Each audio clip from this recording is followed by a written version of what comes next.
planet's on fucking fire. What's up, everybody? I'm Nikki. This is Backyard Politics.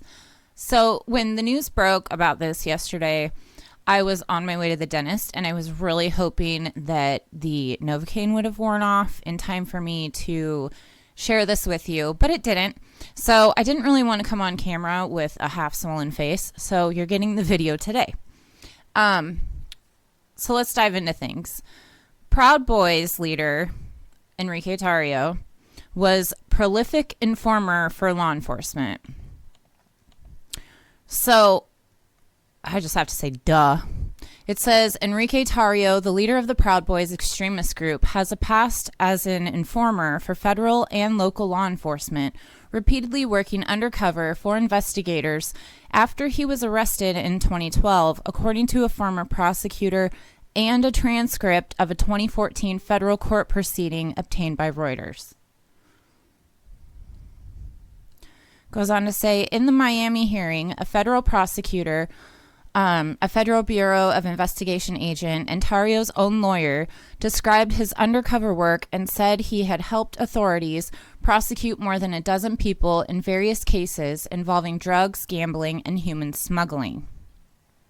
Might I remind you, this guy is constantly in Oregon and Washington, and he is from Florida. And we all know, if you've been paying attention to the Epstein stuff at all, that a lot of shit goes on in Florida. I'm not saying he has anything to do with it, but just the way all of this stuff ties together, it just sickens me. So Tarrio, in an interview with Reuters Tuesday, denied working undercover or cooperating in cases against others. I don't know any of this, he said. When asked about the transcript, I don't recall any of this. I do not recall, Mitch McConnell. Law enforcement officials and the court transcript contradict Tarrio's denial.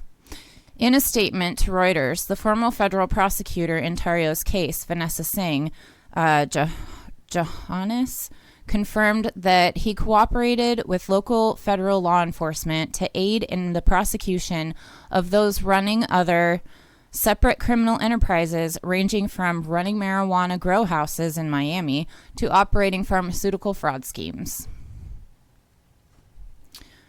Maybe he's against big pharma, like the liberals.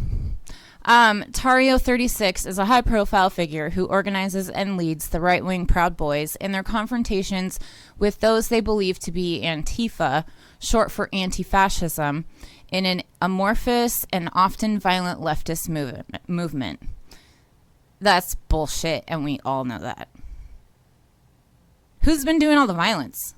Just go through all my videos. Who's been doing all the violence?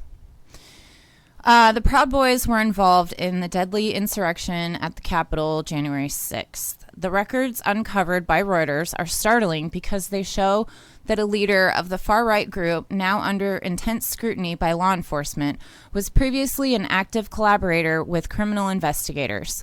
Washington police arrested Tarrio in early January when he arrived in the city 2 days before the Capitol Hill riot. He was charged with possessing 2 high-capacity rifle magazines and burning a Black Lives Matter banner during a December demonstration by supporters of former President Donald Trump. The D.C. Superior Court ordered him to leave the city pending a court date in June. I mentioned when he got arrested that it was a little weird that he was arrested right before the D.C. stuff. Come to find out he's a informant. Just saying. Though Tarrio did not take part in the Capitol insurrection, at least 5 Proud Boy members have been charged in the riot. The FBI previously said Tarrio's earlier arrest was an effort to preempt the events of January 6th. The transcript from 2014 shines a new light on Tarrio's past connections to law enforcement. During the hearing, the prosecutor and Tarrio's defense attorney asked a judge to reduce the prison sentence of Tarrio and 2 co-defendants. They had pleaded guilty in a fraud case related to the relabeling and sale of stolen diabetes test kits. The prosecutor said Tarrio's information had led to the prosecution of 13 people on federal charges in 2 separate cases and had helped local authorities investigate a gambling ring. Tarrio's then lawyer, Jeffrey Filer, said in court that his client had worked undercover in numerous investigations, one involving the sale of anabolic steroids, another regarding wholesale prescription narcotics, and the third targeting human smuggling. He said Tarrio helped police uncover 3 marijuana grow houses and was a prolific cooperator. Might I add, I watched on Status Quo when Enrique Tarrio was in Portland, and he had mentioned that he was glad that their whole plan came through because the cops could now use tear gas on Antifa BLM activists. Just side note. In the smuggling case, Tarrio, at his own risk, in an undercover role, met and negotiated to pay $11,000 to members of that ring to bring in fictitious family members of his from another country, the lawyer said in court. In an interview, Filer said he did not recall details about the case, but added, "The information I provided to the court was based on information provided to me by law enforcement and the prosecutor." An FBI agent at the hearing called Tarrio a key component in local police investigations involving marijuana, cocaine, and MDMA, or ecstasy. The Miami FBI office declined comment.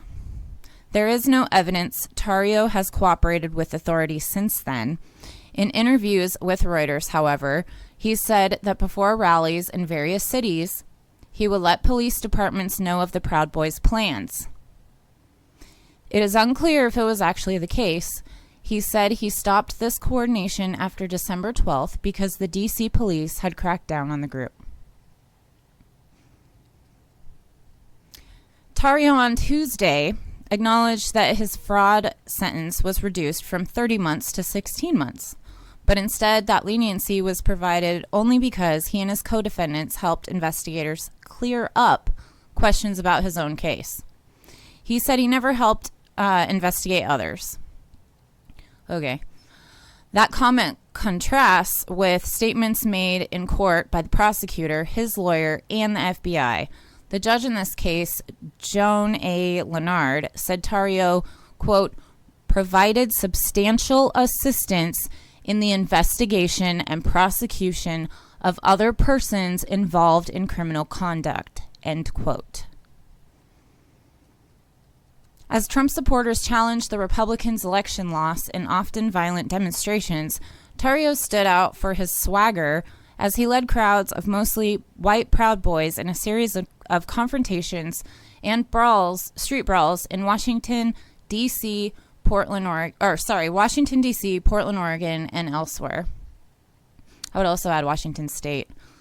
The Proud Boys, founded in 2016, began as a group protesting political correctness and perceived constraints on masculinity.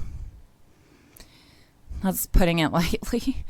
It grew into a group with distinctive colors of yellow and black that embraced street fighting. In September, their profile soared when Trump called on them to, quote, stand back and stand by. Tarrio, based in Miami, became a national chairman of the group in 2018. In November and December, Tarrio led the Proud Boys through the streets of D.C. after Trump's loss. Video shows him on December 11th with a bullhorn in front of a large crowd. To the parasites both in Congress and in that stolen White House, he said, You want a war, you got one, the crowd roared. The next day, Tarrio burned the BLM banner. Former prosecutor Johannes said she was surprised that the defendant she prosecuted for fraud is now a key player in the violent movement that sought to halt the certification of President Joe Biden. I knew he was a fraudster, but I had no reason to know that he was also a domestic terrorist, she said.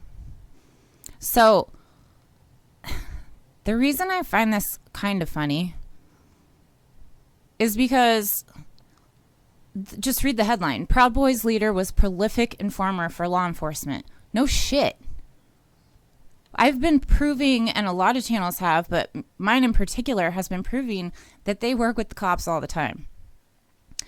This, if I might remind you, Texts between Portland police and Patriot Prayer ringleader Joey Gibson show warm exchange. And I know it's not the Proud Boys, it's Patriot Prayer, but those two groups, and I'm going to say it, and some of you are going to get pissed because it's not what other commentators are saying, but Boogaloo is also a part of it, and I'm going to come out with another video specifically on Boogaloo, prove to you all that they're a far-right group as well, no matter what one person might say.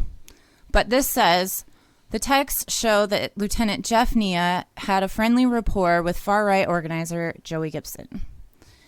I will link to all of this in the description box below, like I always do. I've covered this article numerous times.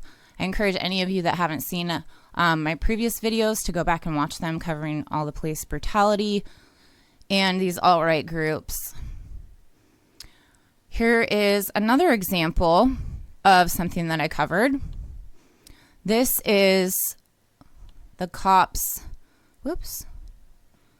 Let me get it. The cops in Salem working with these groups. This went viral. You guys probably have seen it. You work with has been awesome. Oh, thanks. Likewise, we've really appreciated the attitude you guys have all had. I just asked a big favor. I don't know if you heard it. I just came out of the Can I announce it? they're going to announce it? Just look at that. Oh, I just wanted to get a summary of what you... Well, he'll Okay.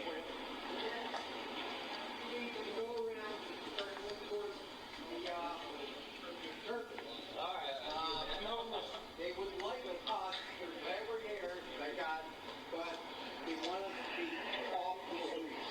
If we can go in there instead, if we can keep a car somewhere, they don't want to see us on the streets. If they let us be out here, Antifa will say, we can be out here. So we need to kind of make ourselves not obvious. So the cops said that alt-right group can stay downtown, but they need to hide in the businesses or in their vehicles, because the cops were then going to go after the BLM protesters, because this was right after the George Floyd killing. And that's when Salem Police Department used tear gas for the first time in Salem's history on Antifa / BLM / just the activists in general. They also, from video footage that I've shown, look to be kettling the activists into this group. So, there's that. There's also this. Remember this? This is, I believe, Oregon State Police. Yes, it is. Oregon State Police. Watch him right here. Back here is BLM protest. Then the lines of cops. Oregon State Police. Over here, the right wing. That consists of Proud Boys, 3%ers, Boogaloo, and I'm sure I'm missing another one. But I know they were there.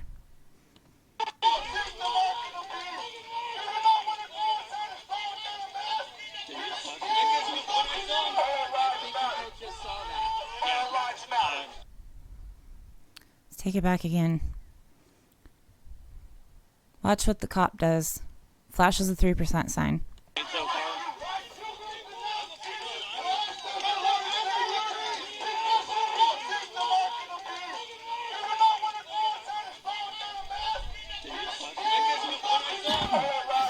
The internal investigation, if you even want to call it that, said that cop just said, "Oh, are you okay?" They're trained to know what these fucking hand signs are. So, don't give me that shit. Also, here's another thing showing that they work together. This is with a legislator in Oregon. I covered this a couple videos ago. Representative Mike Nearman led in a giant pro-Trump rally / rioters into the Oregon State Capitol building. Let them right in.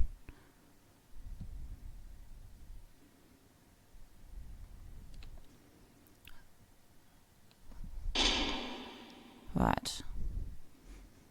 They know they're out there. There's cops getting ready inside the building. Here you go.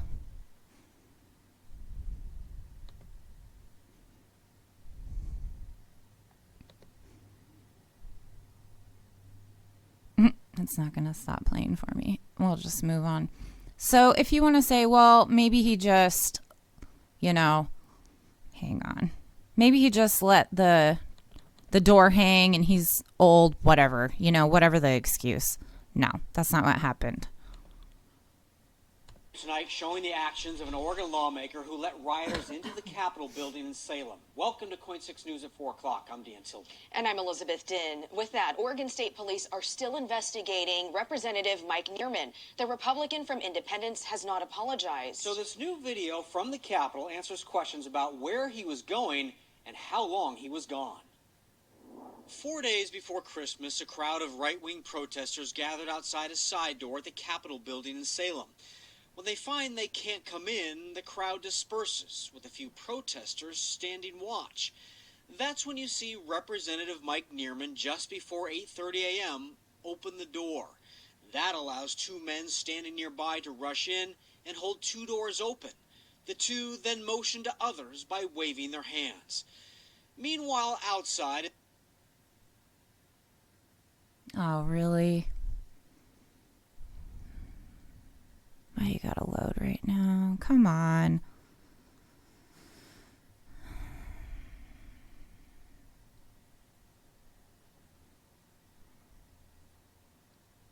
Maybe? Let's see. We have new video tonight showing the Okay, actions of an let's see if Oregon this lawmaker works. who let rioters into the Capitol building in Salem. Welcome to Coin 6 News at 4 o'clock. I'm Dan Tilden. And I'm Elizabeth Din. With that, Oregon State Police are still investigating Representative Mike Nearman. The Republican from Independence has not apologized. So this new video from the... Great. Oh, boy. Oh, this is so irritating. So when they say that the crowd dispersed, they went like across the street. They weren't gone. New video tonight showing the actions of an Oregon lawmaker who let rioters into the Capitol building in Salem. Welcome to Coin 6 News at 4 o'clock. I'm Dan Tilden. And I'm Elizabeth Din. With that, Oregon State Police are still investigating Representative Mike Nearman. The Republican from Independence has not apologized. So this new video from the Capitol answers questions about where he was going and how long he was gone. 4 days before Christmas, a crowd of right-wing protesters gathered outside a side door at the Capitol building in Salem. When they find they can't come in, the crowd disperses, with a few protesters standing watch. That's when you see Representative Mike Nearman, just before 8:30 a.m., open the door. That allows two men standing nearby to rush in and hold two doors open. The two then motion to others by waving their hands. Meanwhile, outside, as Nearman walks away, others call for the crowd to regroup at the now open doors, and a confrontation with officers is coming. But until now, we didn't know what Nearman did next. This new video shows he walks around the corner to where a crowd has gathered at the west entrance. Nearman interacts with several protesters. At the same time, OSP troopers show up at the door left open by Nearman and push back protesters. Outside, the new video shows Nearman makes his way through the crowd. At the top of the screen, you can see more protesters move around the corner to where the door is open. At the bottom of the screen, you can also see two police officers retreating from protesters.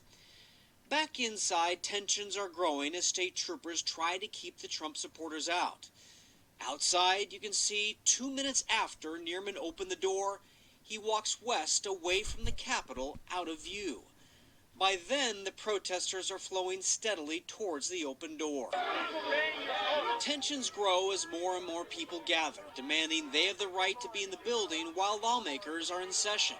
Meanwhile, on the south side of the Capitol, you can see a police car racing down the street. You can also see Nearman appear on the sidewalk 4 minutes and 36 seconds after he opened the door to protesters. At that same moment, this is what police were facing. Back at the south entrance, you can see Nearman take out his security pass to unlock the door, and he re-enters the Capitol, where the House has continued to be in session. back at the door he opened, rioters try to force their way into the Capitol. At least one person uses bear spray on the officers. Another hits them with the flag. Chandler Pappas. Then the troopers pull back deeper into the building, followed shortly by the crowd that begins pouring in. When they meet the law enforcement officers at the glass doors, they sing the national anthem.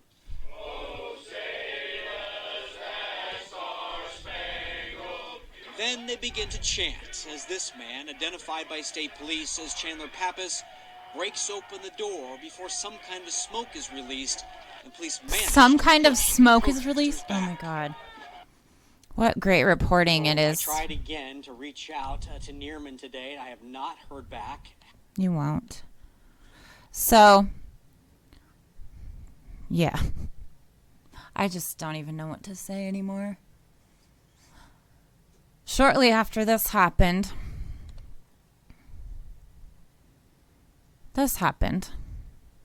in D.C.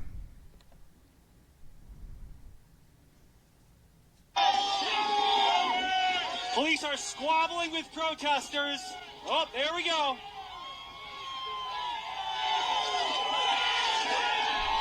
And they just breached the Capitol again. So, duh, he was working with cops, right? I mean, let's go back to the beginning. Exclusive. Proud Boys leader was prolific informer for law enforcement. No shit. Again, I say, no shit. Lastly, this is what's going on to real activists in Portland. Take it back here. So people who fight fascism are met with this. Protests at the Portland ICE facility. Federal agents used tear gas, flashbangs, and pepper balls on protesters, members of the press, religious observers, and members of the ACLU Oregon. Whoops. Here we go.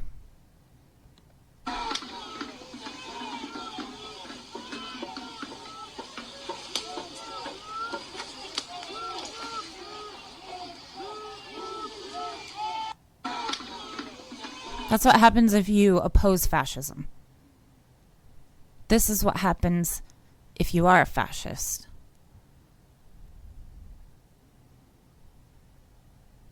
Well, it was the last video I was going to show you. Here, go back to this one. I can use any of these. This is what happens if you are a fascist.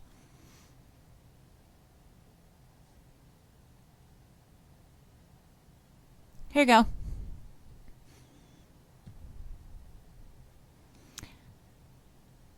I've also seen footage, and I've mentioned this before in a previous video, of a person also having their face smashed into the pavement by Portland police recently, since Biden's been elected. Trump gone, fascism's gone, right? Liberals? No. That's not how it fucking goes. Who set up the system for this shit to happen? That isn't an excuse for Trump at all. And I hate that I have to disclaimer that every fucking time. Trump's a piece of shit. So are Biden and Harris, the author and the enforcer of this.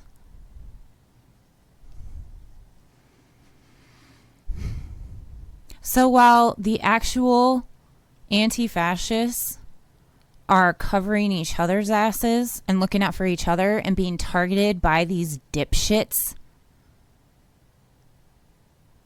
these guys are getting away with whatever. And some channels that I really look up to are promoting Boogaloo right now, and I am furious. Fucking furious. One person out of that kind of a group that you need to honestly do your research on, one person says it's class warfare, and now you're like promoting the fucking Boogaloo Boys? Are you kidding me right now? Seriously? So You're just going to forgive fucking Nazis? Literally. You're going to negotiate with terrorists? Because that's what you're telling us to do. Like, share, subscribe, do all that fun stuff. Excuse me. Help my channel get to 1,000 subscribers so I can cover stuff like this from the ground on YouTube instead of Twitter all the time. And if you can support the channel financially, I am on Patreon and Venmo at Backyard Politics. And you can follow me on Twitter, Facebook, Instagram, all that stuff at Backyard Politics. Be safe out there, guys, and I will see you soon. Medicare be with you.